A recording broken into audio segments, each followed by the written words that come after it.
یہ national audio library for the blind کی آواز ہے۔ کتاب کا نام میرے خواب ریزہ ریزہ، مصنفہ ماہا ملک، آواز نایاب رشید۔ جب بھی دل و دماغ کسی مسئلے پر الجھ پڑتا تو وہ آمنہ کی طرف چلی آتی تھی۔ زہ نصیب، زہ نصیب۔ آمنہ اسے دیکھ کر مسکرائی۔ ملکہ عالیہ تشریف لائی ہیں، اب تو مجھے اس خطاب سے پکارنا چھوڑ دو آمنہ۔ وہ پیڑھی پر بیٹھتے ہوئے بولی۔ ملکہ بننے کے جتنے خواب تھے اپنے ہاتھوں سے جلا کر ان کی راکھ دریا برد کر دی ہے میں نے۔ ایسا کیا ہو گیا آپ پھر سوچنے لگی ہو؟ آمنہ روٹیاں دسترخوان میں لپیٹنے لگی۔ آمنہ، کیا انسان کو اپنی سوچوں پر اختیار ہوتا ہے؟ کیا ایسا ہو سکتا ہے کہ انسان وہی کچھ سوچے جو وہ سوچنا چاہتا ہو؟ سوچیں دو طرح کی ہوتی ہیں زینب۔ آمنہ کسی غیر مرئی نقطے پر نگاہ مرکوز کر کے بولی۔ ایک قسم تو ان جملہ آور بے لگام سوچوں کی ہوتی ہے جن پر انسان کا کوئی اختیار نہیں ہوتا، کوئی زور نہیں چلتا۔ جب ان کا جی کرتا ہے آ کر پریشان کرتی ہیں، ستاتی ہیں، زج کرتی ہیں۔ دوسری قسم کی سوچیں وہ ہوتی ہیں زینب جو انسان اپنی قوت ارادی کے بلبوتے پر آپ پیدا کرتا ہے۔ فیصلہ کن سوچ، دوسروں کا جال دیکھ کر عبرت پکڑنے کی سوچ، توبہ کرنے کی سوچ، اپنی اصلاح کرنے کی سوچ، اپنا آپ بہتر بنانے کی سوچ۔ بس اس سوچ کا مضبوط اور اچھا ہونا چاہیے زینب۔ منفی حملہ آور بے اختیار سوچیں تو ہر انسان کو پکڑتی ہیں، کسی کو نہیں چھوڑتی۔ لیکن مطمئن، پرسکون اور بااعتماد لوگ اس لیے نظر آتے ہیں کہ وہ اپنی قوت ارادی سے مثبت سوچ پیدا کرتے ہیں جو منفی سوچوں کو شکست دیتی ہے۔ اور بعض کوتاہ اندیش بدقسمت لوگ خود سے سوچیں تب بھی منفی رخ پر ہی سوچتے ہیں۔ ہاں، ایسے لوگوں کا کوئی علاج نہیں ہوتا۔ تبھی تو تم اتنی مطمئن رہتی ہو آمنہ، تم منفی سوچوں کو اتنی آسانی سے شکست جو دے لیتی ہو۔ ہاں زینب، کبھی کبھار حالات بھی انسان کو مطمئن رہنا سکھا دیتے ہیں۔ چوری کا کھٹکا نہ ہو تو آدمی سکون سے ہی سوتا ہے۔ خیر چھوڑو، تم سناؤ کیسی ہو، کیا کرتی رہتی ہو؟ امتحان دینے کا ارادہ ہے یا شادی کی تیاریوں میں مگن ہو؟ امتحان کی ہاں کس کو فکر ہے؟ وہ ہولے سے مسکرا دی۔ فارحہ کی اگلے مہینے شادی ہے، میں اکیلی کہاں نوٹس اور کتابوں کے چکر میں بھاگوں گی؟ بس خیر بات کہہ دیا پڑھائی کو۔ پھر اماں بھی کہنے لگی سکون سے گھر میں بیٹھو، امتحان دینا ہو تو اگلے سال دے دینا، احسن مدد کر دیں گے۔ اور احسن بھائی وہ کیا کہتے ہیں؟ پتہ نہیں، میری اس موضوع پر ان سے کوئی بات نہیں ہوئی، شاید اماں نے بات کی ہو۔ ویسے مجھے یقین ہے انہیں علم بھی ہوا تو وہ میری مرضی پر چھوڑ دیں گے۔ فارحہ کی شادی اگلے ماہ ہے؟ آمنہ پوچھنے لگی۔ اس قدر اچانک؟ ہاں، وہ لاہور گئی تھی نا پھوپھی کے پاس، وہیں منگنی طے ہو گئی پھوپھی زاد بھائی سے۔ آمنہ، لوگ اتنے خوش قسمت بھی ہوتے ہیں کیا؟ سچ مچ مجھے تو رشک آ رہا ہے فارحہ پر۔ کیوں؟ آمنہ مسکرا دی۔ اس میں فارحہ پر رشک کرنے والی کون سی بات ہے؟ منگنی اور شادی طے پانا ہر لڑکی کی زندگی میں ہی مرحلے آتے ہیں، اور پھر تمہارے اپنے ساتھ بھی تو یہی سب کچھ ہوا ہے۔ فارحہ پر کیوں رشک کر رہی ہو؟ بہت فرق ہے آمنہ، اس نے مصنوعی ہنسی ہنس کر سر ہلایا۔ فارحہ کی شادی تو لکھ پتی آدمی سے ہو رہی ہے، صرف منگنی میں ہی اسے ڈائمنڈ رنگ ملی ہے 25,000 کی۔ منہ دکھائی پر جو سیٹ ملے گا اس کی قیمت میرے تصورات سے تو باہر ہی ہے۔ فارحہ کی خوشی تو دیکھنے سے تعلق رکھتی ہے، اور کیوں نہ خوش ہو وہ۔ آخر میں وہ سر جھکا کر انگلی سے فرش پر لکیریں کھینچنے لگی۔ تم خوش نہیں ہو زینب؟ آمنہ نے بغور اسے دیکھا تھا۔ زینب بہت دیر تک کے لیے خاموش ہو کر کچھ سوچنے لگی۔ وہ کم از کم آمنہ کے سامنے بالکل جھوٹ نہیں بول پاتی تھی۔ پتہ نہیں آمنہ، بہت دیر بعد وہ بولی، میری سمجھ سے باہر ہے، کبھی کبھی مجھے لگتا ہے میں خوش ہوں، بے حد خوش۔ احسن آتے ہیں تو میرا دل میرے قابو میں نہیں رہتا۔ ان کی آنکھوں سے چھلکتی شرارت، ان کے چھوٹے چھوٹے جملے، ایسا لگتا ہے کہ جیسے زندگی کا سارا حسن ان کی انہی چھوٹی باتوں میں ہے۔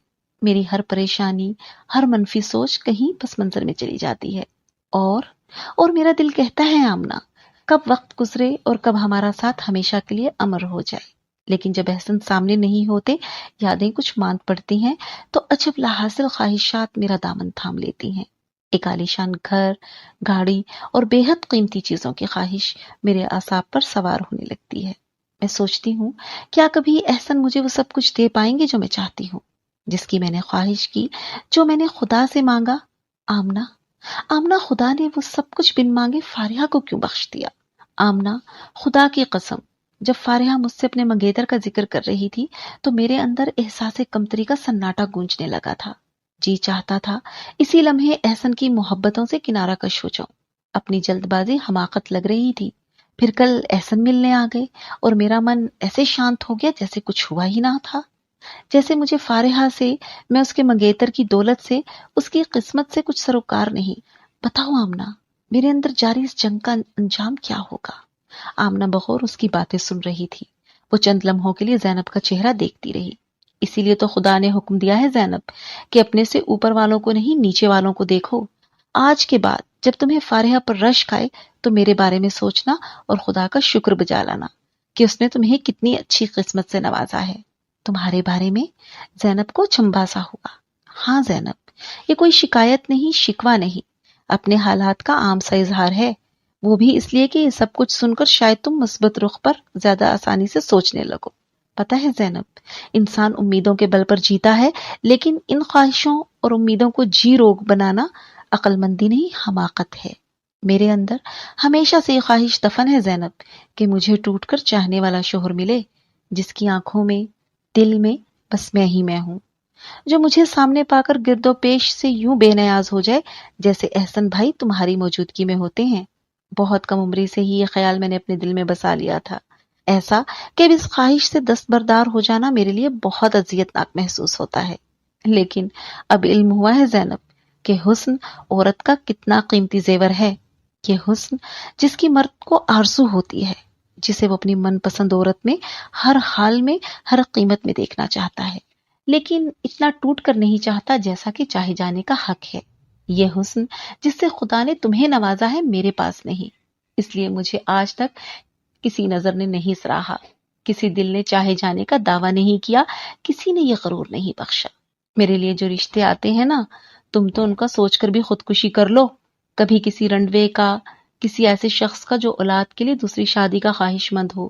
کل بھی نسرین خالہ آئی تھی 45 سالہ آدمی کا رشتہ لے کر، جس نے حال ہی میں اپنی بیوی کو اس لیے طلاق دی کہ وہ کردار کی اچھی نہیں تھی. امی سنجیدگی سے اس رشتے پر غور کر رہی ہیں. کیوں آمنہ؟ زینب کا دل اس کے دکھ پر پانی ہو گیا. پھر اور کیا کریں امی؟ آمنہ ہولے سے مسکرائی. خالہ تو صاف کہہ گئی ہیں کہ یہ زمانہ میرے جیسی دبلی پتلی سانولی لڑکیوں کا نہیں، جو دیکھنے آتا ہے ناک منہ چڑھاتا ہے. ایک عرصہ ہو گیا لوگوں کے سامنے اپنی نمائش کرتے کرتے. اب دل کرتا ہے جو ہے، جیسا ہے اور جہاں ہے، بس پلک جھپکتے اس ذہنی بوجھ سے نجات مل جائے. زینب حیرانی سے اس کا چہرہ دیکھ رہی تھی. اس پرسکون سی آمنہ کے اندر کیسی ہلچل تھی، کتنا تلاطم تھا. وہ اس کی اتنی قریبی دوست آج تک یہ جان نہ سکی تھی کس قدر بردبار تھی یہ دبلی پتلی سانولی لڑکی، جس کا خوبصورت نازک دل کسی کو آج تک نظر نہ آ سکا تھا. اور تم زینب، کتنا خوش قسمت بنایا ہے تمہیں خدا نے. ایک شخص ہے، مکمل شخص، جس نے اپنا آپ تمہارے نام کر دیا ہے، جس کی آنکھوں میں تمہارے حوالے سے اتنے خواب سجے ہیں، جس کے دل میں تمہارے لیے نہ جانے کیا کچھ کرنے کی تمنا ہے، اور پھر بھی تمہیں تسلی نہیں ہو پاتی. زندگی بہت چھوٹی، بہت مختصر ہوتی ہے، انسان کو پتہ بھی نہیں چلتا اور پلک جھپکتے میں تمام ہو جاتی ہے. زینب، اتنی چھوٹی سی زندگی کے لیے خواہشات کا لامتناہی سلسلہ بے وقوفی نہیں تو اور کیا ہے. تم آمنہ راضی ہو اس آدمی سے شادی کرنے پر؟ زینب کا دماغ فی الوقت محض اسی نقطے پر مرکوز تھا، وہ جو ایک بیوی بھگت چکا ہے، جو اس قدر شکی ہے. آمنہ ہنستی. میری بات چھوڑو، یہ ذکر تو میں نے تمہیں سمجھانے کے لیے نکالا تھا. اپنا معاملہ تو میں نے خدا اور پھر اپنی اماں پہ چھوڑا ہوا ہے، اسی لیے مجھے پورا یقین ہے کہ میرے ساتھ کچھ برا نہیں ہوگا. تم یہ بتاؤ کہ عقل شریف میں کچھ آیا یا نہیں؟ زینب بمشکل مسکرائی تھی. اس نے اس بات میں سر ہلایا. فارحہ پہ نہیں، خود پر رشک کرو زینب. آمنہ آہستگی سے بولی تھی. اس خدا نے تمہیں بے پناہ نعمتوں سے مالا مال کیا ہے، حسن کی حقیقی دولت اور بے لوث محبت کی سچی خوشی سے نوازا ہے. دن پر لگا کر اڑ رہے تھے. وقت اتنی تیزی سے گزر رہا تھا کہ زینب کو کبھی کبھی گھبراہٹ محسوس ہونے لگتی تھی. اماں کی مصروفیات تو اس سے سوا تھیں. سارا دن وہ کیا نکالتی اور کیا رکھتی تھیں زینب کو کبھی سمجھ نہیں آیا تھا. کبھی وہ سلائی مشین پر جھکی نظر آتی، کبھی اسے دروازہ لگانے کا کہہ کر بازار کو نکل کھڑی ہوتی. زینب سے کسی بھی قسم کا صلاح مشورہ وہ غیر ضروری خیال کرتی تھی. ان کے خیال میں یہ سراسر ان کا اپنا سردرد تھا.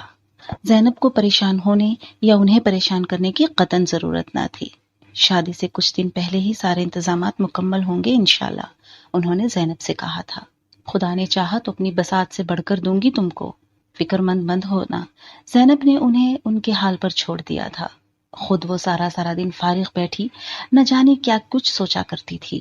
کبھی جی چاہتا تو کام کر لیتی، ورنہ یوں ہی اماں کے آسرے پر بیٹھی رہتی۔ نہ جانے کیسے دن تھے وہ، بوجھل سے، اداس سے۔ پھر انہی دنوں فارحہ کی شادی کا بلاوا آ گیا۔ فارحہ کا بھائی ایک خوبصورت چمکتا ہوا کارڈ اور ساتھ ہی فارحہ کا رقعہ دے گیا۔ اس میں زینب کو پورا ہفتہ گانوں میں آنے کی تاکید تھی۔ ساتھ ہی مائیوں مہندی کی تقریبات کا کارڈ بھی تھا۔ شادی میں چلی جانا یا زیادہ سے زیادہ مہندی میں، اماں نے کارڈ دیکھ کر کہا تھا۔ اگلے مہینے تمہاری اپنی شادی ہے، گھر سے زیادہ نکلنا اور ہار سنگھار کرنا مناسب نہیں، روپ نہیں چڑھتا لڑکی پر، پھر اتنی تقریبات میں شرکت کے لیے کپڑے کہاں سے لاؤ گی؟ زینب بھی یہی سوچ کر خاموش ہو رہی۔ اگر فارحہ سے پہلے میری شادی ہو جاتی تب تو میں ضرور ہفتہ بھر پہلے شرکت کرتی، اس نے سوچا۔ پہننے کے لیے کپڑے بھی ڈھیروں ہوتے اور آنے جانے کا مسئلہ بھی نہ ہوتا، احسن کے ساتھ مزے سے جایا کرتی۔ اپنی سوچ پر اسے خود ہی بڑے زور کی ہنسی آئی۔ وہ بہت دیر تک اسی سوچ سے لطف لیتی رہی۔ فارحہ کی مہندی میں شرکت کرنے کے لیے اس نے اپنا سفید شفون کا سوٹ منتخب کیا تھا اور شادی کے لیے اپنا سرخ بنارسی غرارہ جو 2 سال قبل اپنے ماموزاد کی شادی میں پہننے کے لیے بصد اسرار بنوایا تھا۔ دیکھیں نا اماں، کالا کالا سا ہو رہا ہے۔ غرارہ اب اس کی نظروں میں پہلے جیسے مقام بنانے سے قاصر تھا، صاف لگ رہا ہے برسوں پرانا ہے۔ پھر یہ ٹشو کا دوپٹہ، جگہ جگہ چرکے لگے ہیں۔ غرارہ اب تمہیں کالا لگے یا پیلا، پہننا یہی ہے۔ ایک دفعہ کا پہنا ہوا جوڑا بھی نظروں میں نہیں سما رہا، پائی کر کے بنوایا تھا یہ میں نے، وہ بھی تمہاری ضد سے مجبور ہو کر۔ اب کم از کم میں تمہارے جہیز کے لیے رکھے ہوئے جوڑوں میں سے کوئی جوڑا نکال کر دینے سے رہی، جو کہ تمہاری منشا ہے۔ اماں نے بے حد صاف کوئی کا مظاہرہ کیا تھا۔ وہ زبان دانتوں تلے دبا کر رہ گئی۔ اماں نے دل کا چور خوب پکڑا تھا۔ اس کی نگاہ اس گہرے جامنی رنگ کے جوڑے پر تھی جس پر اماں نے شیشوں کی خوبصورت کڑھائی کروائی تھی۔ ایک مرتبہ پہن کر رکھ دیتی اماں، وہ منمنائی، کون سا میلا ہو جائے گا؟ نہیں، اماں کا انداز دو ٹوک تھا۔ وہ گہرا سانس لے کر رہ گئی۔ پھر وہ دل پر جبر کر کے اپنے پرانے کپڑوں میں تقریبات میں شریک ہوئی۔ مہندی والے روز وہ آمنہ کو ساتھ لے کر آئی تھی۔ اکیلی کس طرح آتی؟ فارحہ اس سے ناراض تھی لیکن پھر اس کی مجبوری کو سمجھ گئی۔ احمر بھی ہوں گے کل بارات میں، اس نے شرارت سے زینب کے کان میں سرگوشی کی۔ دیکھو گی تو کف افسوس ملو گی قسم سے۔ زینب نے اس کے بازو پر زور سے چٹکی کاٹی۔ وہ سی کر کے اسے گھورنے لگی۔ بڑے سے لاؤنج میں فارحہ کے جہیز کا سامان سجایا گیا تھا۔ عالیشان فرنیچر، قیمتی ترین، ایک سے ایک مہنگا جوڑا۔ زینب غور سے ایک چیز کو کئی بار دیکھتی رہی۔ ہر شے ویسی ہی تھی، وہی تھی جیسا کہ زینب کے خوابوں میں تھی۔ اس کی تمام تمنائیں اس کے سامنے تھی لیکن کسی اور کے لیے تھی۔ تمہارا سامان بہت اچھا ہے فارحہ، اس نے بڑے خلوص سے تعریف کی تھی۔ چل ہٹ، اس نے سر جھٹکا۔ فیصل کی چوائس پر یہ چیزیں کہاں پوری اترتی ہیں؟ ان کے بیڈ روم میں 2.5 لاکھ کا فرنیچر ہے۔ یہ سیٹ تو امی ابو نے یوں ہی خانہ پوری کے طور پر دے دیا ہے، ڈال دوں گی وہاں کسی خالی کمرے میں، اور کپڑے تو وہ ہوں گے جو کل بری میں آئیں گے۔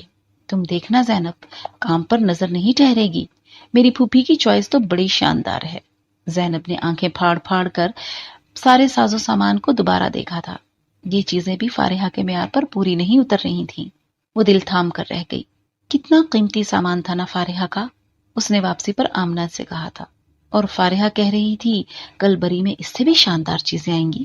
چیزوں سے کیا ہوتا ہے زینب، آمنہ نے کسی گہری سوچ سے باہر آ کر کہا تھا۔ اصل میں صرف ایک ہستی کو اچھا اور شاندار ہونا چاہیے، باقی ہر شے ثانوی ہے۔ خیر اب ایسا بھی نہیں، وہ بڑبڑا کر باہر دیکھنے لگی۔ یہ آمنہ تو بالکل ہی عقل سے پیدل ہے۔ فارحہ بیاہ کر لاہور چلی گئی۔ زینب اس کی شادی کے بعد کتنے ہی دن گمسم سی رہی تھی۔ بار بار اس کے ذہن میں فارحہ کا خوشی سے چمکتا چہرہ آ جاتا۔ فارحہ کس قدر خوش تھی، وہ سوچتی۔ بقول اماں کہ وہ چہرہ جو غازے سے نہیں اندرونی خوشی کے احساس سے چمک رہا تھا۔ اور پھر کیوں خوش نہ ہوتی وہ؟ کیا کمی تھی اسے جس کا احساس اسے ستاتا یا پریشان کرتا؟ اتنا سونا لائے تھے اس کے سسرال والے، پیلی ہو رہی تھی، پھر کپڑا ایک سے ایک، کیا شاندار بری آئی تھی فارحہ کی۔ میری پلکیں تو چھپکنا بھول گئی تھیں۔ مٹھائیوں اور میووں کا ڈھیر لگا دیا تھا ان لوگوں نے، اور عروسی لباس کی تو کیا ہی بات تھی، اسے پہن کر تو کوئی چمارن بھی پریوں کے دیس کی رانی لگنے لگے۔ فارحہ خوبصورت نظر آ رہی تھی تو کیا کمال کی بات تھی، کتنا شوق تھا مجھے، کس قدر جنون تھا، کیسی دیوانی تھی میں ایسے خوبصورت کپڑوں کی، ایسے بھاری گہنوں کی۔ وہ گہری سانس بھر کر سوچتی۔ زینب، اماں اس کے سر پر کھڑی اسے پکار رہی تھیں۔ جی جی اماں، وہ بڑبڑا اٹھی۔ احسن کا فون آیا تھا، کہہ رہا تھا فرخندہ آج دوپہر آئے گی، اس کے ساتھ بازار چلی جانا۔ کون؟ میں؟ ہاں تو اور کون؟ اماں بھرنائی، نہ جانے کن حواسوں میں رہتی ہو۔ فرخندہ کے ساتھ جا کر اپنی پسند کی 4 چیزیں لے کر آنا، وہ لوگ بری تیار کر رہے ہیں، تمہاری پسند کا خیال رکھنا چاہتے ہیں۔ نہ جانے کیوں اس کا دل جل کر رہ گیا۔ میری پسند، اس نے سر جھٹک دیا۔ میری پسند کو تو وہ لوگ رہنے ہی دیں اماں، تو بہتر ہے۔ میں چیز پسند کروں 1000 کی اور ہو کہیں 100 کی، اچھا لگے گا؟ اماں رک کر اس کا چہرہ دیکھنے لگی۔ تو بیٹی تم اپنی اوقات میں رہ کر شے پسند کرنا، اپنی اوقات یاد رکھو گی تو کبھی بھی 1000 یا لاکھ کی بات نہیں کرو گی۔ اماں کا جواب ان کی اندرونی کھولن کا مظہر تھا۔ انہیں یقیناً زینب کی بات سخت بری لگی تھی۔ ٹھیک ہے پھر، مجھے اور میری اوقات کو ایک طرف پڑا رہنے دیں، جا کر فون کر دیں انہیں۔ میں نہیں جاؤں گی ساتھ، جو چیز خریدنا ہو خود پسند کر کے خریدیں۔ وہ چپلیں پہنتی تیزی سے کمرے سے نکل گئی تھی۔ یہ اماں بھی بس میرا دل ہی جلانے کی قسم کھا کر بیٹھی ہیں، بات بے بات مجھے میری اوقات یاد دلاتی رہتی ہیں۔ کون سا میں اپنے ہاتھوں سے اپنا نصیب لکھ کر لائی ہوں؟ وہ کچن میں آ کر چیزوں کی ٹاپٹخ کرتی رہی، بڑبڑاتی رہی۔ ایسا لگتا ہے میں ستیلی ہوں اور وہ چند دن کا شناسا ان کا سگا ہو گیا ہے۔ بیٹا بن کر بھی بہت چاند لگا دے گا جیسے۔ نہ جانے اماں نے باہر سے اس کی بڑبڑاہٹ سنی تھی یا نہیں، لیکن اس دن فرخندہ باجی اسے لینے نہ آئی۔ وہ لاشعوری طور پر ان کی آمد کی منتظر رہی۔ اماں نے نہ جانے کیا جواب دیا ہوگا انہیں۔ رات جب غصہ پوری طرح اتر گیا تو اس نے ٹھنڈے بستر پر لیٹ کر سیاہ آسمان کو تکتے ہوئے سوچا، کہیں میرے غصے کی بابت نہ بتا دیا ہو۔ کیا سوچیں گے وہ؟ مجھے کیوں غصہ آ جاتا ہے؟ میں کیوں مکمل سمجھوتا نہیں کر پاتی؟ کیا شے ہے جو مجھے اکساتی رہتی ہے؟ وہ نیند نہ آنے تک پریشان، مزہمل سوچوں کا شکار رہی۔ دوسرے دن وہ چلا آیا۔ وہ اماں کی خفگی کے خیال سے اندر بیٹھی ایک دوپٹے کو کرن ٹانک رہی تھی۔ وہ بڑی خاموشی سے اندر آ کر اس کے سامنے بیٹھ گیا۔ اوہ آپ؟ اسے مقابل پا کر وہ لمحہ بھر کو سخت کنفیوز ہو گئی۔ السلام علیکم۔ وعلیکم السلام۔ کیا ہو رہا ہے؟ وہ سنجیدہ تھا۔ کچھ بھی نہیں، یہ ذرا سلائی وغیرہ کا کام۔ اس نے دوپٹے کا گولا سا بنا کر ایک کونے میں ٹھونس دیا۔ آپ کب آئے؟ بس ابھی۔ زینب نے نظر اٹھا کر دیکھا اماں نے یقیناً اس کے خیالات کی ترسیل کا کام سر انجام دے دیا تھا۔ اس کے چہرے پر عجیب سا تناؤ تھا۔ وہ نچلا ہونٹ چباتا کسی سوچ میں گم تھا۔ کچھ پریشان معلوم ہوتے ہیں؟ اس نے ڈرتے ڈرتے پوچھا۔ نہیں، اس نے سر جھٹکا۔ پریشانی کس بات کی؟ پریشانی تو اسے ہوتی ہے جو کچھ چھپاتا ہے، پوشیدہ رکھتا ہے۔ خائف تو وہ ہو جس نے کسی بات کی پردہ پوشی کی ہو۔ میں نے تو تم سے کچھ بھی نہیں چھپایا زینب، جو ہوں جیسا ہوں صاف صاف خود کو تمہارے سامنے رکھ دیا تھا۔ جی جی۔ پھر تمہارے رویے کا یہ مد و جزر میری سمجھ سے بالاتر ہے۔ ایک فیصلہ کر لو زینب، پھر اس پر قائم رہنا بھی سیکھو۔ ابھی بھی وقت ہے تمہارے پاس۔ اس کی خفگی سے زینب کو گھبراہٹ ہونے لگی۔ آپ غلط سمجھ رہے ہیں، ایسی تو کوئی بھی بات نہیں۔ وہ کل میری طبیعت کچھ ٹھیک نہیں تھی تو میں نے اماں سے کہا، اب کم از کم جھوٹ تو مت بولو۔ وہ یکایک ٹھنڈے لہجے میں بولا تھا۔ غلطی کر کے اسے تسلیم کرنا بھی بڑی بات ہے۔ اماں نے کل فون کر کے مجھے سب کچھ بتا دیا ہے۔ وہ سب کچھ جو تم نے کہا، جس کی بنا پر تم نے فرخندہ آپا کے ساتھ جانے سے انکار کیا۔ وہ نظریں جھکائے ہتھیلیاں آپس میں ملتی رہی۔ دوسروں کے روشن محل دیکھ کر اپنی جھونپڑی میں آگ نہیں لگا لیتے زینب۔ پھر وہ بڑی نرمی سے بولا، دوسروں کی خوشیاں دیکھ کر ان پر خوش ہونا سیکھو۔ رنجیدہ ہوں گی تو اپنی چھوٹی چھوٹی خوشیاں بھی غارت کر لو گی۔ میں کس کی خوشیوں پر رنجیدہ ہوں؟ اسے یہ بات سخت بری لگی۔ آپ خدا جانے کیا سمجھ رہے ہیں اور کیا کہہ رہے ہیں؟ میں بالکل ٹھیک ٹھاک سمجھ رہا ہوں اور جو کہہ رہا ہوں درست کہہ رہا ہوں۔ تم تجاہل عارفانہ سے کام لو تو اور بات ہے۔ اچھا بابا، اس نے رخ موڑ لیا، مجھے پریشان نہ کریں۔ تمہارا یہ رویہ مجھے پریشان کر رہا ہے زینب۔ اس نے ٹھنڈی سانس بھری تھی۔ اس قدر بچگانہ سوچ کے ساتھ تم زندگی کو کیسے برت پاؤ گی؟ زینب چند لمحے اسے دیکھتی رہی۔ وہ بے حد مضطرب اور الجھا سا لگ رہا تھا۔ زینب کی آنکھوں میں نمی اتر آئی۔ واقعی وہ بے حد بچگانہ سوچ کی حامل تھی۔ یوں پل پل بدلتے خیالات کسی بالغ باشعور انسان کے تو نہیں ہو سکتے تھے۔ آئی ایم سوری احسن، وہ بالآخر بولی تھی۔ مجھے افسوس ہے کہ میں نے آپ کو دکھ دیا، یا مجھے نہ جانے کیا ہو جاتا ہے، میں خود نہیں سمجھ پاتی کہ کون سا نفسیاتی پرابلم ہے میرے ساتھ، کون سی تشنگی ہے میرے اندر۔ وہ چہرہ چھپا کر پھوٹ پھوٹ کر رو دی۔ احسن مزید پریشان ہو گیا۔ زینب پلیز کیا حرکت ہے؟ خاموش ہو جاؤ پلیز، اب بس بھی کرو۔ وہ کرسی سے اٹھ کر اس کے قریب آ بیٹھا۔ بتاؤ مجھے کیا مسئلہ ہے، بتاؤ۔ دیکھو میں نے وعدہ کیا تھا نا تم سے کہ تمہاری خوشیوں کو پورا کرنے کی ہر ممکن کوشش کروں گا، بس تھوڑا سا انتظار کرنا ہوگا، کچھ عرصہ میرا اور میری مجبوریوں کا ساتھ دینا ہوگا، اور تم نے وعدہ بھی کیا تھا یہ سب کچھ کرنے کا۔ زینب دوپٹے کے پلو سے آنسو صاف کرنے لگی۔ اماں بھی مجھے نہیں سمجھ پاتی، ناراض ہو جاتی ہیں مجھ سے۔ اگر آپ نے بھی اماں والا رویہ اختیار کیا تو میں مر جاؤں گی، وہ دھمکی آمیز لہجے میں بولی۔ یا اللہ، وہ بے بسی سے بولا تھا، یعنی چت بھی تمہاری اور پٹ بھی؟ جی ہاں، بس جب مجھ پر یہ پاگل پن سوار ہوا تو مجھے میرے حال پر چھوڑ دیا کریں، مجھے کوئی نہیں سمجھ سکتا، میں خود ہی سمجھاتی ہوں اپنے آپ کو۔ اچھا، وہ مسکرا دیا۔ تو اتر گیا بھوت جو سوار تھا کل سے؟ جی ہاں، وہ صاف گوئی سے بولی۔ اصل میں فارحہ کی شاندار چیزیں دیکھ کر میرے اندر کے خلا چیخنے لگے تھے۔ اکثر ایسا ہو جاتا ہے، پھر میں ٹھیک ہو جاتی ہوں۔ کیا چیزیں تھی فارحہ کی؟ وہ بغور اسے دیکھنے لگا۔ کچھ نہیں، اس نے شرمندگی سے سر جھکا لیا۔ بس وہی کپڑے گہنے۔ اب اسے واقعی ندامت ہو رہی تھی۔ کیا سوچتا ہوگا وہ اس کے بارے میں؟ کتنی بری نیت تھی اس کی، کس قدر مادہ پرست تھی وہ، دوسروں کی خوشیوں سے جلنے والی، حسد کرنے والی سیاہ دل کی مالک۔ آپ دل پر نہ لیجیے گا، پھر وہ گھبرا کر بولی تھی۔ میں کبھی کبھار یوں ہی پاگلوں کی سی باتیں سوچتی ہوں، لیکن یہ وقتی کیفیت ہوتی ہے۔ میں فارحہ سے جیلس نہیں ہوں، میں کسی سے بھی جیلس نہیں ہوتی، وہ تو میری بہت ہی پیاری دوست ہے، بس کبھی کبھار ہی۔ پھر اس نے احسن کی طرف بے بسی سے دیکھا۔ وہ اپنے جذبات کی ترجمانی سے قاصر تھی، بس فی الوقت وہ یہ چاہتی تھی کہ احسن اس سے بدگمان نہ ہو جائے۔ احسن نگاہوں میں نرمی اور ہمدردی کے جذبات لیے اسے دیکھ رہا تھا۔ احسن میں اٹس آل رائٹ زینب، وہ آہستگی سے بولا۔ شاید میں سمجھ رہا ہوں جو تم کہنا چاہتی ہو۔ ساری عمر تمہارے ساتھ گزارنے کا فیصلہ کیا ہے، چند لمحوں کی بات نہیں۔ میں اگر تمہیں سمجھنے کی کوشش نہیں کروں گا تو اور کون کرے گا؟ زینب نے تشکر بھری نظروں سے اس کی جانب دیکھا۔ اس کے دل کا بوجھ احسن کی بات سن کر کچھ ہلکا ہوا تھا۔ چائے بناؤں آپ کے لیے یا کھانا کھائیں گے؟ وہ کسی گہری سوچ میں گم تھا، اسے دیکھ کر مسکرایا۔ نہ چائے نہ کھانا، ابھی چلتا ہوں، ایک ضروری کام ہے، بڑی آہستگی سے کہہ کر وہ اٹھ کر کمرے سے نکل گیا تھا۔